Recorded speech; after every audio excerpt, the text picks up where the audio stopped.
all of you. Today we will discuss about some numericals about resistance in series and parallel. चार numerical मैंने आपको दिए थे, तो कुछ मिलते जुलते मैं ड्रॉ करूंगा यहाँ पर. एक बार उनको सॉल्व करेंगे and after that we will study about electric power. Electric power के लिए फिर पढ़ेंगे आप. तो सबसे पहले हम एक दो न्यूमेरिकल कर लेते हैं रजिस्टर्स इन सीरीज और पैरेलल के regarding. Register in series and parallel. तो रजिस्टर इन सीरीज और पैरेलल के लिए कोई भी न्यूमेरिकल मैं डिजाइन कर लेता हूँ यहाँ पर. हाँ, एक न्यूमेरिकल मेरे को ध्यान आ गया है, तो मैं वही डिजाइन करूंगा. इस तरह से था वो.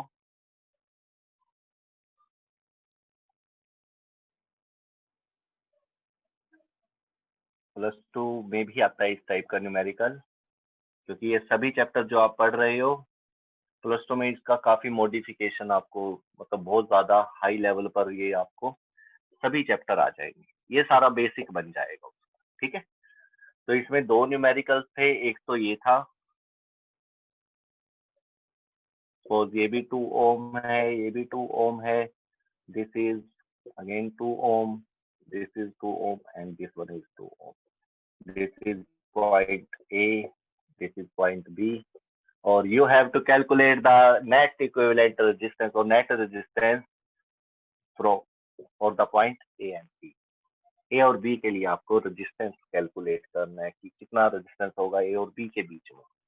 तो आप देख सकते हो यहाँ पर हमारी टोटल रजिस्टर 5 है, 5. और 5 भी कैसे, दो रजिस्टर. आप ये देखिए, यहाँ से करंट आएगा. क्या आएगा? करंट. ठीक है. बैटरी से कनेक्ट करेंगे और यहाँ से करंट आई ही चला जाएगा. और पॉजिटिव टर्मिनल यहाँ पर है, ये पॉजिटिव टर्मिनल हो गया और ये नेगेटिव टर्मिनल. तो क्या होगा, जब करंट आई ए से एंट्री करेगा तो वो 3 पार्ट्स में डिवाइड हो जाएगा.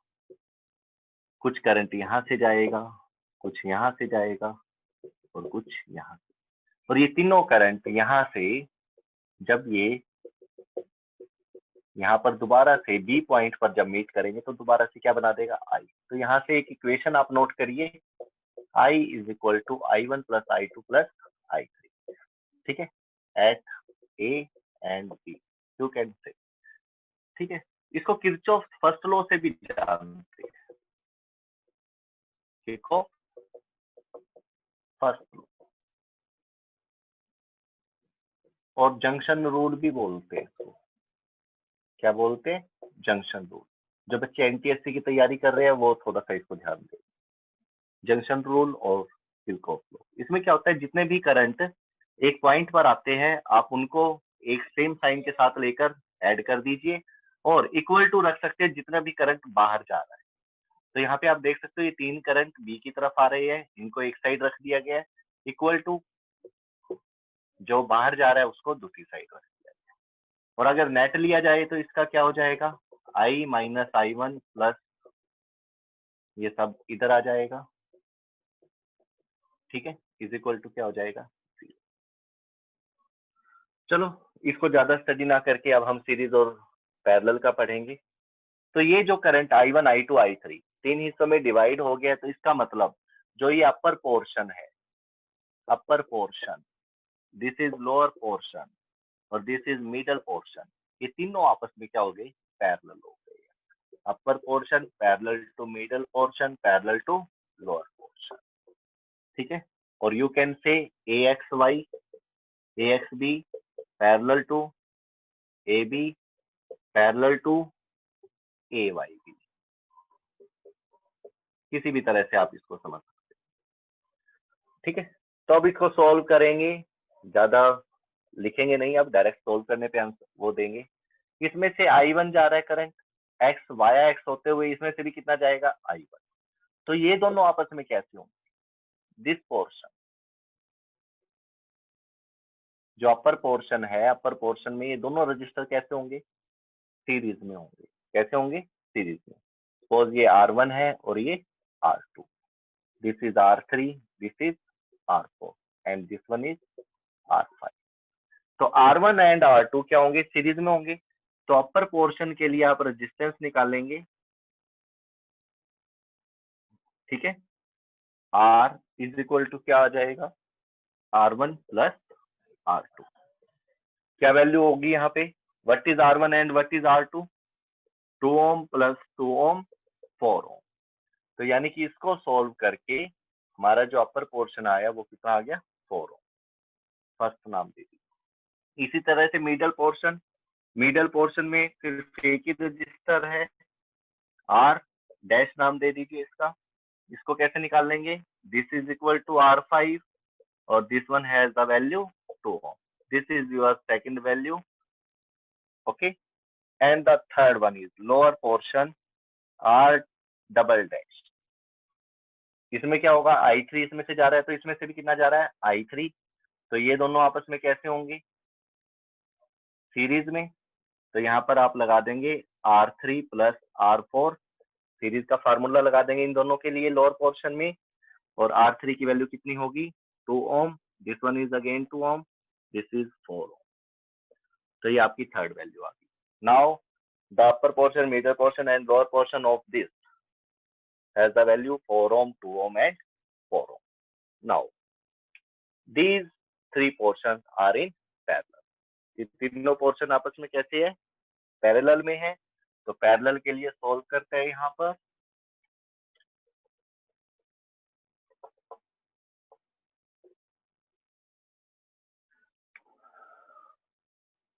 तो net resistance is equal to क्या हो जाएगा, upper portion 1/r plus 1/r dash plus 1/r double dash. इन तीनों वैल्यू को पैरेलल में पुट करना है, लेकिन यहाँ पे आर नेट नहीं लिखना आपने, क्या लिखना होता है, पैरेलल में क्या होता है, 1/r नेट निकाल लेंगे आप, ठीक है। तो 1/r net is equal to 1/, what is the value of r, r की वैल्यू क्या है, 4 ओम। अपर पोर्शन को सोल्व करके कितना आया था हमारा, 4 ओम। ये इसके पैरेलल, ये इसके पैरेलल, ये आपस में क्या हो गए, पैरेलल। तो यहाँ पर 4 लगाइए plus 1/r dash, r dash क्या था, मिडल वाला, जिसकी वैल्यू किसके इक्वल थी, 5 के, R5 2 ओम, तो 2 लगाइए plus 1/r double dash, this is r double dash, this is r, this is r dash. तो आपने क्या करना है यहाँ पर, फिर दोबारा से 4। तो आप इसको सॉल्व करिए और आंसर ले लीजिए। क्या आएगा एलसीएम, 4 4 1 जा 4 1, 2 2 जा 4 2, 4 1 जा 4 1, 1/r नेट। तो क्या आ गया, 1/r net is equal to 4/4, 1/1। तो यहाँ से आपके पास आर नेट की जो वैल्यू आ जाएगी, आर नेट की जो वैल्यू आ जाएगी वो क्या आ जाएगी, 1 ओम, 1 ओम। ठीक है, आया ये समझ में, कोई प्रॉब्लम तो नहीं, ओके। दूसरी बात, अब देखिए आर नेट कितना आया, 1 ओम। अगर ये देखा जाए तो यहाँ पर 4 ओम था, ये 1 ओम था, और 2 ओम था, और ये 4 ओम था। अपर पोर्शन ने किसका काम कर रहा था, समझिए इस चीज को, 4 ओम, मिडल वाले ने 2 ओम, लोअर वाले ने 4। तीनों ये कैसे थे, पैरेलल में। और पैरेलल का जब नेट निकालते हैं तो आंसर विल बी, आंसर कैसा होगा, इन सब में से सबसे लोएस्ट वैल्यू क्या है, 2 ओम। तो हमारा आंसर इससे भी कम आना चाहिए था, वेरीफाई कर लेते थोड़ा, लोएस्ट वैल्यू से भी कम आएगा, और वो लोएस्ट वैल्यू से भी कम आंसर है, कितना, 1 ओम, कितना, 1 ओम। ठीक है, अब क्लियर है, no reflection on the board, कोई रिफ्लेक्शन नहीं, ठीक। चलो इसके बाद इसी में एक न्यूमेरिकल और है जो कि आपको करना है, उसका थोड़ा सा ध्यान रखना है। सिर्फ एक ही करवाएंगे, उसके अंदर टिपिकल नहीं करवाएंगे, सिंपल करवाएंगे। और जो कंपटीशन की तैयारी कर रहे हैं बच्चे, उनके लिए काफी अच्छा रहेगा ये numerical.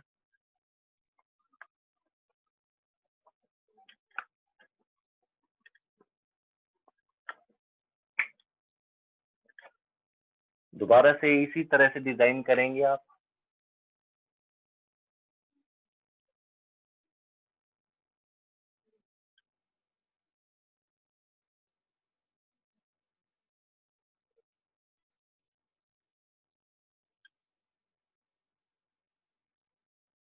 But in this case आपको यहाँ से रेजिस्टेंस लगाना है, कोई भी रेजिस्टेंस लगा लो, 10 ओम, 2 ओम, 2 ओम, 2 ओम, 2 ओम। अब अगर यहाँ से करंट पास करा जाए तो क्या होगा? वही वाला क्वेश्चन बन जाएगा जो पहले था, वही वाला 3 हिस्सों में करंट देखो डिवाइड हो जाएगा, I1, I2, I3। मतलब फिगर को इस तरह से कर दिया। लेकिन अब किन्हीं और 2 पॉइंट पे ले लेते हैं, किन्हीं और 2 पॉइंट पे ले लेते हैं। इस पे यहां से ले लीजिए, point A, this is point B. Current आएगा यहाँ से, अब कितने हिस्सों में डिवाइड हो जाएगा? 2 पार्ट्स में डिवाइड हो जाएगा, I1 और I2। ये वाला जो करंट है I1 इधर से भी जाएगा, ठीक है। देखो इधर पहले ही I1 लिखा हुआ, यही वाला करंट जाएगा यहाँ, ये ऊपर से ये खत्म कर दीजिए। एक्स से होता हुआ ए एक्स बी, फिर ऐसे यहाँ से जाएगा ए वाई बी, ये यहाँ से कैसे जाएगा? I2 current. तो सेम करंट जा रहा है यहाँ से, तो क्या होगा? ये सीरीज में आ जाएगा, ये पोर्शन किस में आ जाएगा? सीरीज। ये वाला पोर्शन किस में आ जाएगा? ये आपस में कैसे होंगे? सीरीज। ठीक है, करें इसको। तो सबसे पहले अपर पोर्शन ए एक्स वाई के थ्रू आप थोड़ा सा देखिए। ए एक्स वाई में नेट रेजिस्टेंस निकालना है ए बी के बीच। ए एक्स वाई में I1 करंट जा रहा है दोनों में से, तो नेट रेजिस्टेंस कितना निकलेगा अपर पोर्शन में? R is equal to 2 + 2 direct करते हैं, 2 + 2 4 ओम। ठीक है, अब दूसरे के लिए ए एक्स बी, ए वाई बी। अब ए वाई बी से चलेंगे, इसमें R डैश किसके इक्वल होगा? फिर दोबारा से 2 + 2, I2 करंट सेम है रहेगा इसमें, 2 + 2 दिस इज 4 ओम। तो एक वैल्यू ये आ गई, एक वैल्यू ये आ गई। बीच वाले वैल्यू को यहाँ पर इग्नोर करना है। क्या करना है? इग्नोर। इसी केस में कैसे? इसमें आपने जो यहाँ पर देखना है, इसको बैलेंस कंडीशन बोलते हैं, नई चीज है आपके लिए। बैलेंस कंडीशन क्या होती है? ये बैलेंस कंडीशन, इसके अंदर फिलहाल जो आपको ध्यान रखना है, जो ये आपका क्वाड्रिलेटरल बना हुआ है, इसमें आप इसको suppose P, this is Q, P और ये Q, इसको आप R और इसको S ऐसे लेकर चलेंगे। और आपने क्या देखना है बैलेंस कंडीशन में? अगर P/Q कुछ भी आए, P/Q रेशो लीजिए आप, अगर वो R/S के इक्वल आती है, तो ये कंडीशन किसकी होगी? व्हीटस्टोन ब्रिज के बैलेंस कंडीशन की, जो कि +2 में आर्टिकल है। इस कंडीशन में जो ये वाला पोर्शन होता है बीच वाला, अगर ये दोनों रेजिस्टेंस की रेशो इन दोनों रेजिस्टेंस की रेशो के इक्वल आएगी, तो इसके यहाँ से कोई भी करंट फ्लो नहीं करता, no current flow through it. और अगर कोई करंट फ्लो नहीं करेगा तो ये सीरीज और पैरेलल भी नहीं आएगा। यस और नो? तो ये जहां से करंट पास ही नहीं करेगा, तो यहाँ पर सीरीज और पैरेलल की कंडीशन आपको नहीं लगानी है। इस वाले पोर्शन को आपको क्या करना है? इग्नोर कर देना है, नेग्लेक्ट कर देना है। ऐसा न्यूमेरिकल आ जाता है आपके एनटीएस से। ठीक है, तो आप इसका ध्यान रखेंगे थोड़ा। ठीक है, तो आप इसको क्या ले लेंगे? आर जी से लीजिए इसको। कौन?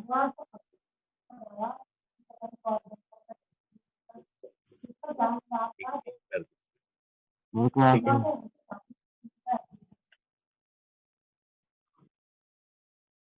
ये बीच में साउंड आ रही है बेटा, थोड़ा म्यूट करिए अपने आप। कौन स्टूडेंट है ये, म्यूट करिए अपने आप को।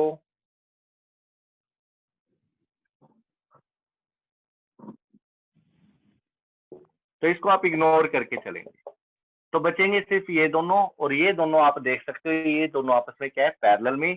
तो 1/r नेट कैसे निकाल लेंगे आप, by 1/r plus 1/r dash, and what is the value of r, 1/4 plus again what is the value of r dash, 1/4।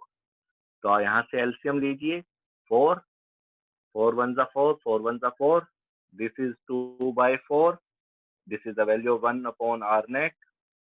तो r नेट क्या होगा, r net is equal to 4/2, 2 2s are 4, this is your answer, r net will be equal to 2, this is your final answer। I hope आपको ये दोनों question समझ में आए होंगे, थोड़ा सा प्रैक्टिस करना है इनकी, ठीक है।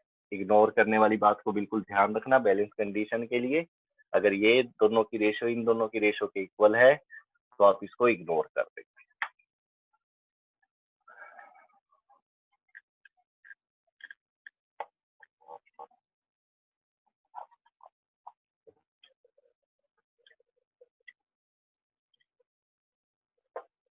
Now the next article is electric power। Electric power क्या होता है, इलेक्ट्रिक पावर वैसे पावर क्या होता है, rate of doing work, rate of doing work is called power, but now the time of chapter electricity, so you have to study about electric power। सबसे पहली बात, इलेक्ट्रिक पावर को P से denote करते हैं, कैपिटल P। प्रेशर को भी लेते हैं लेकिन अभी आपके कोर्स में प्रेशर नहीं है, तो P लेंगे, इसको बताकर लेंगे कि दिस इज इलेक्ट्रिक पावर। क्या होती है इसकी definition, rate of doing work, rate of doing work, इसमें भी वर्क ले सकते हो आप, और साथ में कंज्यूमिंग एनर्जी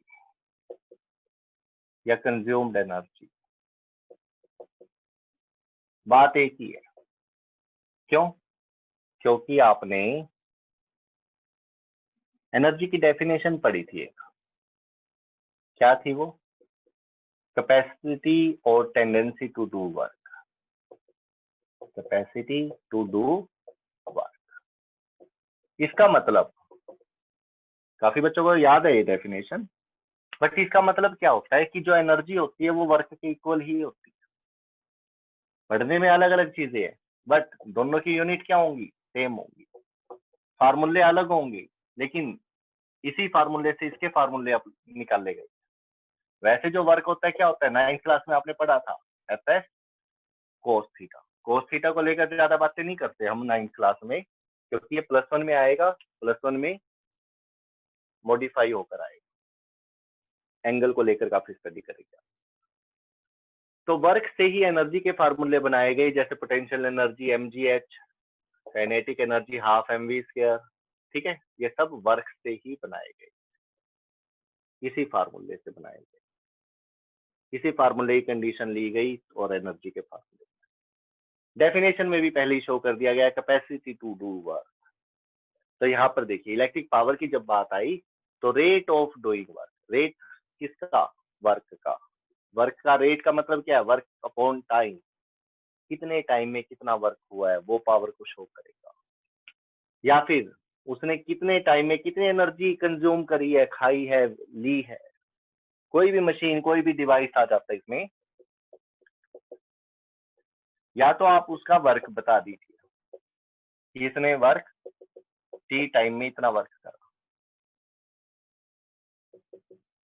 ठीक है, या फिर आप ये बता दीजिए इसने एनर्जी कितनी कंज्यूम करी उसी टाइम में। दोनों में से कोई एक चीज बता दीजिए, बात वही है, सेम मतलब होगा, और लगा दिया, ठीक है। मैथमेटिकली इलेक्ट्रिक पावर को ऐसे भी लिखा जा सकता है और एनर्जी अपॉन टाइम भी लिखा जा सकता है। कौन सा वर्क? जो काम किया। कौन सा टाइम? जितने टाइम इंटरवल में किया गया, कितना टाइम लेगा। ई कंज्यूम एनर्जी, जितनी एनर्जी कंज्यूम करिए कितने टाइम में, टी टाइम में। तो ये फार्मूला क्या आ गया, P is equal to W upon T. इसके बाद SI unit, SI unit of power. Power की जो SI यूनिट होती है वो क्या होती है? पावर की जो SI यूनिट होती है वो होती है वाट। क्या होती है? वाट। इसको W से लिखते हैं। सपोज कोई पावर दे रखी है आपको, 100 वाट का बल्ब है आपके पास, तो आप उसको लिखेंगे 100 W। यहाँ पे W का मतलब वर्क नहीं है, वाट। यहाँ पे आप लिख सकते हो पावर। तो P is equal to 100 W दे रखा हो तो इसका मतलब क्या है, power is equal to 100 watt. लेकिन अगर W इज इक्वल टू ऐसे दे रखा हो तो तब यहाँ पर W क्या होगा? यहाँ पर W का मतलब वर्क होगा, क्योंकि वैल्यू जो भी ये न्यूमेरिक वैल्यू होती है इसके बाद जो दे रखा होता है उसको बोलते हैं यूनिट। और यूनिट से जज करते हो आप, यूनिट से पता लगाते हो कि कौन सी क्वांटिटी गिवन है। ठीक है, जैसे एम को लेकर बात करते थे, एम का मतलब मास भी होता है और एम का मतलब मीटर भी होता है।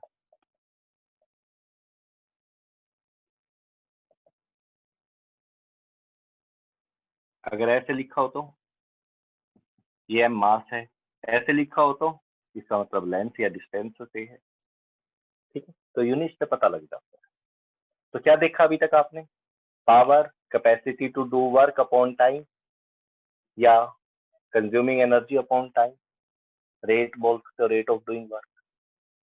उसके बाद मैथमेटिकल एक्सप्रेशन देखा W अपॉन टी। उसके बाद SI यूनिट देखा वाट। ठीक है, ये तीनों चीजें। चलो, इसके बाद इस फार्मूले को लेकर एक यूनिट और है इसकी, प्रैक्टिकल यूनिट ऑफ पावर, जिसका यूज प्रैक्टिकल आप डेली लाइफ में बड़ा यूज कर रहे हो। इसका वाट में बहुत कम लोग बोलते हैं। जो मशीनें है, आपकी डिवाइस है, उसकी जो पावर है, देखो अगर 700 से 500 से, एक बताता हूँ अभी मैं आपको प्रैक्टिकल यूनिट। सबसे पहले प्रैक्टिकल यूनिट के बारे में बताओ। Of power is horse power, जिसको आप HP से लिखेंगे, स्मॉल लेटर में भी आ जाता है। और 1 horse power is equal to होती है 746 वाट। आजकल जो डिवाइस है आपके, अगर वो ज्यादा वाट के है, ज्यादा पावर के है, ज्यादा बिजली खाते हैं, तो उनको आप हॉर्स पावर में ही बोलना ज्यादा वो समझते हो। जैसे कोई 300 या 350 वाट के अराउंड है तो हम कहते हैं हाफ हॉर्स पावर का है, हाफ हॉर्स पावर। किसी की कोई 1500 वाट की चीज है तो हम कहते हैं 2 हॉर्स पावर की है। कितने हॉर्स पावर की है? 2 हॉर्स पावर। कोई 750 के लगभग है तो हम बोल देते हैं वो 1 हॉर्स पावर है। तो हॉर्स पावर में ली गई ये सारे के सारे बिग डिवाइस कह सकते हो आप, जो कि बहुत ज्यादा एनर्जी कंज्यूम करते हैं थोड़े से टाइम में। फार्मूला है ना आपके पास, P is equal to W upon T. क्या मतलब है? ज्यादा वर्क करेगा कोई चीज, ज्यादा पावर होगी। लेकिन कब? जब टाइम कम, कम टाइम में ज्यादा वर्क करे तो पावर ज्यादा हो। यानी कि वर्क अपॉन टाइम की रेशो से ही पता लगा सकते हो कि किसकी पावर ज्यादा है और किसकी कम है। सपोज A और B दो डिवाइस दे रखे, एक वर्क करता है आपका 200 जूल, कितने टाइम में? 10 सेकेंड। दूसरा वर्क करता है आपका 500 जूल, लेकिन वो टाइम लेता है आपका 70 सेकेंड। 70 सेकेंड। तो कैसे पता लगाओगे कि किसकी पावर ज्यादा है, डिवाइस से या डिवाइस बी की? क्या करेंगे, पावर निकाल लेंगे आप इनकी। P1 हमें नहीं पता कौन ज्यादा है कौन कम है, हमने P1 और P2 निकालना। कैसे, W1 अपॉन T1 और इसको W2 अपॉन T2। W1 की वैल्यू कितनी है 200, T1 कितना है 10 सेकेंड, कैंसल, P1 आ गया आपके पास 220 वाट, ओनली 20 वाट। इसी तरह से P2 की वैल्यू को फाइंड आउट करिए, 500 जूल अपॉन 70 सेकेंड, यूनिट लगाने की जरूरत नहीं है, एमके सिस्टम में ले रखा है। 0 से 0 कैंसल, कट करिए, 7 7 का 49.10 7 1 का 7 near about. So you can see here in both A and B the value of P1 is greater and P2 is less। तो आप सिर्फ W को देखकर या T को देखकर अंदाजा नहीं लगा सकते कि किसकी पावर है ज्यादा होगी और किसकी कम। आपको इन दोनों की रेशो चाहिए, रेशो बताएगी आपको पावर किसकी ज्यादा। ठीक है, चलो इसके बाद वाट क्या होता है, व्हाट इज वाट, वाट को डिफाइन करिए। What is the unit of power, ये तो पता है आप, बट वाट को डिफाइन करिए। भाई वाट के अंदर क्या क्या छिपा हुआ है, किन्हीं चीजों के ऊपर डिपेंड करता है वो, तो उसको थोड़ा सा ब्रेक डाउन करके बताइए। तो डिफाइन वाट, वाट को कैसे डिफाइन करेंगे, वाट को डिफाइन करने के लिए भी आपको फॉर्मूला अप्लाई करना चाहिए या करना पड़ेगा। P is equal to W upon T। T क्या है, पावर, क्वांटिटी का नाम है। W क्या है, वर्क, ये भी क्वांटिटी है। T क्या है, टाइम, ये भी क्वांटिटी। वाट क्या है, वाट है पावर के यूनिट। तो पावर के यूनिट क्या है, यूनिट ऑफ पावर वाट। तो अगर ये क्वांटिटी थी, क्वांटिटी का जो फार्मूला था वो क्वांटिटी के साथ मिलकर बनाया गया है, तो वाट का भी फार्मूला यूनिट के साथ, यूनिट का फार्मूला यूनिट के साथ बना दीजिए। पावर के यूनिट वाट, वर्क के unit, unit of power is what. ये मैं खत्म कर रहा हूं यहां से कि मैंने क्या करा, पावर की जगह पर वाट लिख दिया, वर्क की जगह पर क्या लिखूंगा मैं, जूल, और टी की जगह पर क्या लिखूंगा मैं, टाइम, टाइम की जगह पर क्या लिखूंगा मैं, सेकेंड, क्या लिखूंगा, सेकेंड। तो यहां से मेरे को कुछ दिखाई दे रहा है कि जो वाट है वो रेशो है। वाट क्या है, रेशो, किसकी, joule to the second, joule to the second की, not second to the joule, joule to the second. Joule numerator में आएगा और सेकेंड डिनोमिनेटर में आएगा, ध्यान रखना ये न्यूमिनेटर और ये डिनोमिनेटर। ठीक है, इसी के साथ 1 वाट को डिफाइन करिए, डिफाइन 1 वाट। अब 1 वाट की बात पूछ ली उसने, फिर दोबारा से formula P is equal to W upon T, फिर दोबारा से P की जगह पर 1 वाट रख दीजिए। 1 वाट रखने का मतलब कि इनकी रेशो भी 1 वाट ही आनी चाहिए। तो क्या रखूं वैल्यू, कम से कम वैल्यू रखनी होती है 1 जूल अपॉन 1 सेकेंड। क्या आ जाएगा, 1 जूल पर सेकेंड। लेकिन कब आया ये 1 वाट, 1 जूल पर सेकेंड को क्या बोलेंगे, वाट बोलेंगे। चलो एक क्वेश्चन और आपके सामने आ गया, जूल पर सेकेंड को किसके इक्वल रखेंगे, वाट के। जूल पर सेकेंड किसके यूनिट होंगे, पावर के, जैसे वाट।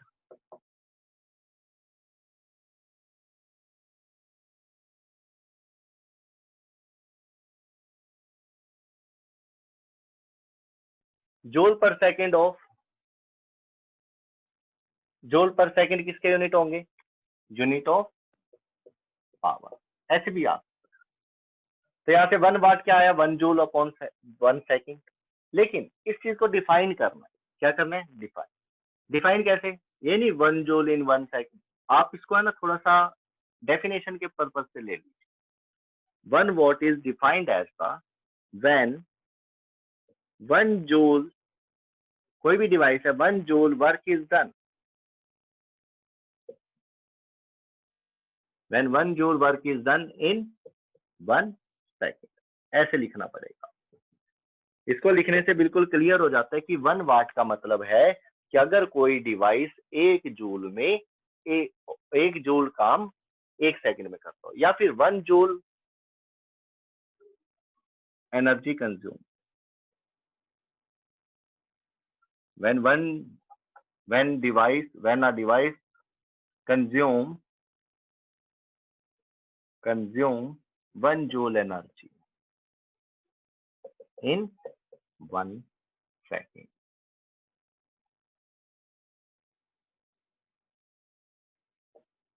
तो उस डिवाइस की पावर कितनी होगी? 1 वाट। क्या होगी पावर? 1 वाट। तो इस तरह से आप पावर टॉपिक के ये छोटे छोटे क्वेश्चन जो है, प्रैक्टिकल यूनिट हॉर्स पावर होती है, एसआई यूनिट वाट होती है, जूल पर सेकंड को भी वाट बोलते हैं, पावर का फॉर्मूला W/T होता है, definition rate of doing work होती है, या फिर कंज्यूम्ड एनर्जी होता है। तो इस तरह से ये सारी चीजें आपको पता होनी चाहिए। आफ्टर दिस, एनर्जी की कमर्शियल यूनिट क्या होती है? वर्क और एनर्जी कमर्शियल यूनिट बताया था, किलोवाट आवर। क्या होती है? Kilowatt hour. तो उसके बारे में अब एक छोटा सा क्वेश्चन 2 या 3 नंबर में आ जाता है कई बार। We know that commercial unit of energy is kilowatt hour. क्या होती है? किलोवाट। ये देखिए, पावर का फार्मूला क्या होता है? Work upon time. Work is equal to क्या होता है? पावर इंटू टाइम लिख सकते हैं। पावर किलोवाट में भी ली जा सकती है, watt, kilowatt, megawatt. Time hour, minute, second किसी में भी लिया जाता है तो आर। तो यहां से आप देख सकते हो unit of work can be taken as kilowatt hour. लेकिन जो ये यूनिट है, ये किलोवाट आवर, ये कमर्शियल यूनिट ऑफ एनर्जी या वर्क है। इसका यूज क्या करते हैं हम? इसको 1 यूनिट भी बोलते हैं। बिजली होती है ना घरों में, बिजली कहते हैं 2 यूनिट निकल गई, 10 यूनिट निकल गई, ठीक है। तो 1 किलोवाट आवर को 1 यूनिट बोलते हैं। क्या मतलब है इसका? यानी कि 1000 वाट,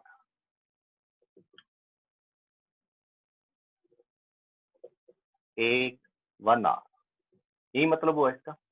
1000 वाट 1 आवर से मल्टीप्लाई कर दो, किलोवाट को वाट में बदल दिया और है। तो क्या मतलब है इसका? इसका मतलब है कि पावर 1 किलोवाट, टाइम 1 आवर, या फिर पावर 1000 वाट और टाइम 1 आवर। यानी कि कोई डिवाइस जिसकी पावर 1000 वाट है और टाइम 1 आवर के लिए वो काम कर रही है, चल रही है, तो 1 यूनिट खत्म हो जाएगा, 1 यूनिट यूज हो जाएगा।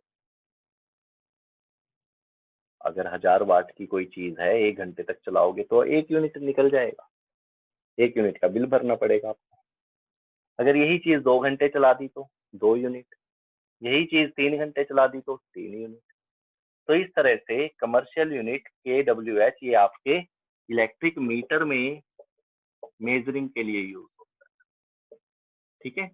मेजर करते हैं reading, unit wise reading bill बनाने के लिए। क्या बनाने के लिए? बिलिंग करने के लिए, बिल आते हैं। अब बात आ जाती है 1 किलोवाट आवर में कितने जूल होते हैं। देखो ये भी वर्क के यूनिट है, unit of work kilowatt hour. और जूल भी किसके यूनिट होते हैं? जूल होते हैं SI unit, SI unit of work और एनर्जी क्या होते हैं? जूल। जूल को क्या लिखा जाता है? देख लेते हैं अभी। W is equal to P into T. W के यूनिट जूल, पावर के यूनिट वाट होते हैं एम के एस सिस्टम में, एसआई सिस्टम में, और टाइम के सेकंड। तो वाट इंटू सेकंड को जूल बोलते हैं, वाट इंटू सेकंड को जूल बोलते हैं। आपने अभी अभी पढ़ा भी था, जूल पर सेकंड को वाट बोलते हैं। तो ये क्रॉस मल्टीप्लाई करके आप जूल को वाट सेकंड बोलते हैं। तो वाट को अगर किलोवाट बना दिया जाए, सेकंड को अगर आर बना दिया जाए, ठीक है, तो ये किलोवाट आर बन जाएगा। ये भी क्या होंगे, जूल नहीं होंगे, लेकिन यूनिट ऑफ वर्क जरूर होगा। तो अब क्वेश्चन है 1 किलोवाट आर को जूल में कन्वर्ट करिए। किसमें कन्वर्ट करिए, जूल। तो किलोवाट को वाट बना दीजिए, आर को सेकंड बना दीजिए, जूल बन जाएगा। किलोवाट को वाट बना दीजिए, आर को सेकंड, सिंपल। 1 किलोवाट में कितने वाट होते हैं, 1000। 1 आवर में कितने सेकंड होते हैं, 60 इंटू 60, 3600 सेकंड। सोल्व करिए इसको, कितना आ जाएगा, 36 into 10⁵ watt second. Watt second को क्या लिखते हैं, जूल। ये क्या आ गया, 36 इंटू 10⁵ ये आपका आंसर।